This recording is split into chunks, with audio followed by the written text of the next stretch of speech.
Alors, aujourd'hui, je vais revenir sur un ancien film que j'ai vu, un film d'horreur, évidemment. Évidemment, vu que les films d'horreur, c'est un peu ma bulle. Les films d'horreur, c'est un petit peu ma bulle, c'est un petit peu mon cocon, ma chrysalide. Euh, j'ai cité trois synonymes là. Donc, comme les films d'horreur sont un peu la bulle, hein, la bulle de mon univers, l'endroit dans lequel je me sens bien, ma zone de confort, voilà. Comme c'est un peu ma zone de confort, eh bien, on va reparler d'un film d'horreur que j'ai vu il y a très longtemps. Vraiment, et quand je dis il y a très longtemps, c'est il y a très longtemps. Vous pouvez faire le calcul si vous voulez. Je l'ai vu quand il est sorti et c'était en 2013. Ça fait, si je me gourre pas, en 2024, ça fait 11 ans. Au moins 11 ans, un truc comme ça, si je me trompe pas. Si je me gourre pas dans mes calculs, ça fait 11 ans, 10 ans que j'ai vu ce film. Euh, je l'ai en 2013, en fait, je l'ai en 2013 parce que je l'ai vu juste après la sortie de Conjuring. Je l'ai vu juste après la sortie de Conjuring, et donc, ce film, c'est de Atticus Project, enfin, le projet Atticus, ou de Atticus Project, qui est un film qui parle d'un hôpital. Ça parle d'un hôpital, mais spécialisé justement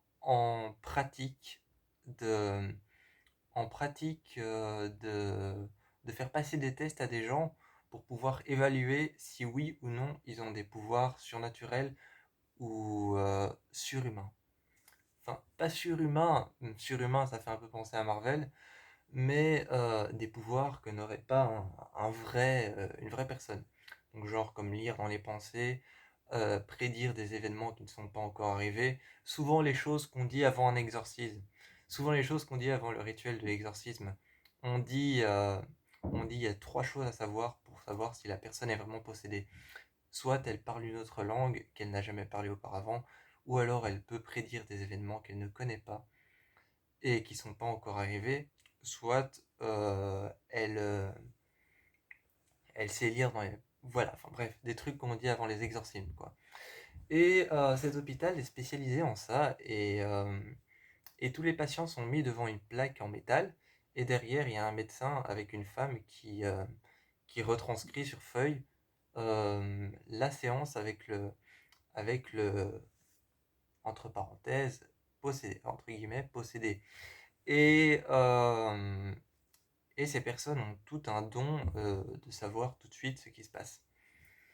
Jusqu'à l'arrivée d'une certaine patiente qui s'avère peut-être être réellement possédée en fait. Elle s'avère peut-être être réellement possédée parce qu'elle survit aux électrochocs. Elle survit aux électrochocs, elle survit au traitement de choc. Je pense que traitement de choc c'est la même chose qu'électrochoc. Et elle survit à plein de traitements horribles. Elle survit à plein de traitements barbares. Et, euh, et justement, quand un jour, un moment, ils essayent de pratiquer quelque chose sur elle, ils l'attachent à une chaise. Là, ça part totalement en vrille.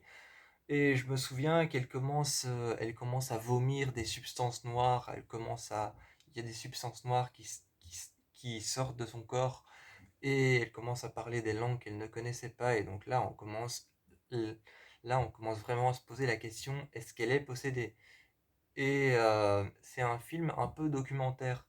C'est un film un peu documentaire parce qu'à un moment, on se retrouve chez la sœur de cette femme qui est interrogée par une équipe avec leur caméra qui travaille pour cet hôpital et leur demande comment est-ce que son comportement a changé. Est-ce qu'il a changé drastiquement d'un seul coup ou est-ce qu'il a changé et qu'il a évolué petit à petit. Euh, et, euh, et sa sœur, qui est totalement effrayée, lui explique que son comportement a changé petit à petit, jusqu'à devenir vraiment, vraiment bizarre et très, très inquiétant. Je ne me souviens vraiment plus du tout du film, parce que c'est un film, donc je vais pas émettre Je vais pas émettre un jugement propre ou de propos sur le film parce que je me souviens plus du film. Donc j'ai pas envie de fausser ce que je dis. Mais je me souviens que le film était vraiment glacial. L'ambiance était glaciale. Et moi qui adore les films d'horreur qui se passent dans les hôpitaux et dans les hôpitaux psychiatriques principalement, les films d'horreur qui se passent dans les hôpitaux psychiatriques, c'est mon kiff. C'est un truc que j'adore, j'en ai plusieurs. J'en ai plusieurs des films qui se passent dans les hôpitaux psychiatriques. Je peux vous dire, quand je les regarde, je suis comme un ours affamé devant sa proie. Euh, plutôt comme un léopard affamé devant une gazelle qui court. Euh, Vraiment, je me souviens que ce film a une ambiance glaciale. Il est terrifiant. Et je trouve qu'on reconnaît. En même temps, c'est par le producteur et réalisateur de Conjuring, ou juste le producteur. Je crois que c'est juste le producteur de Conjuring, mais en même temps, on a l'impression que Paranormal Activity a participé un peu.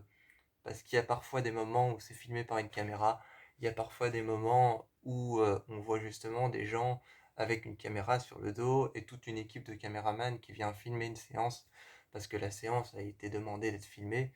Donc on a un peu parfois l'impression que c'est pas du tout Conjuring mais Paranormal Activity, alors que c'est entièrement Conjuring. Je vais pas émettre plus de propos sur le film, je sais juste vous répéter que l'ambiance était énormément horrible. L'énorme...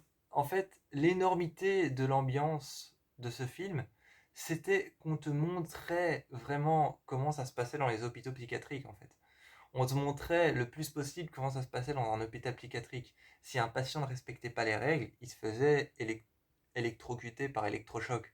Si un patient était trop violent avec un autre patient, ou si un patient avait des comportements bizarres, on l'emmenait tout de suite et directement pour un traitement de choc. Et si un patient était violent, on le mettait dans une cage, des cages pour humains, des cages en métal, et avec des vitres pour pouvoir les voir. Et vraiment, le film te montrait ça, te montrait vraiment comment ça se passait dans les... Je crois que le but du film, c'était de te montrer comment ça se passait réellement dans les hôpitaux psychiatriques. Donc vraiment, si le patient faisait quelque chose de trop violent, on lui foutait la camisole et on le mettait dans sa chambre.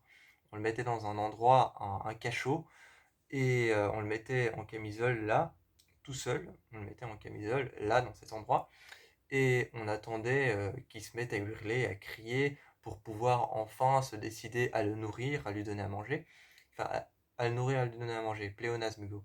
Euh, donc, à lui donner à manger, ou alors à le sortir de là, ou alors à faire rentrer un psychologue pour pouvoir parler avec lui. Voilà, c'est vraiment un film qui te montrait comment ça se passait dans les hôpitaux psychiatriques par rapport à l'histoire d'une femme qui est apparemment hantée par un démon et qui arrive dans cet hôpital qui fait des tests pour pouvoir savoir si certaines personnes ont des pouvoirs surnaturels. Donc c'est un film que j'ai plus vu depuis longtemps, j'aimerais bien le retrouver et le revoir. Moi je vous encourage à aller le regarder car c'est une création de l'univers Conjuring, donc du Conjuring Universe. Je crois que c'est l'un de leurs premiers films qu'ils ont créé. Je crois que c'est l'un de leurs premiers films qu'ils ont réalisé. Après, il y a eu tous les autres films dans le noir et tous les autres films que Conjuring a fait. Moi, je vous fais plein de bisous. Je vous encourage à aller voir le projet Atticus ou Atticus Project. Je vous fais plein de bisous.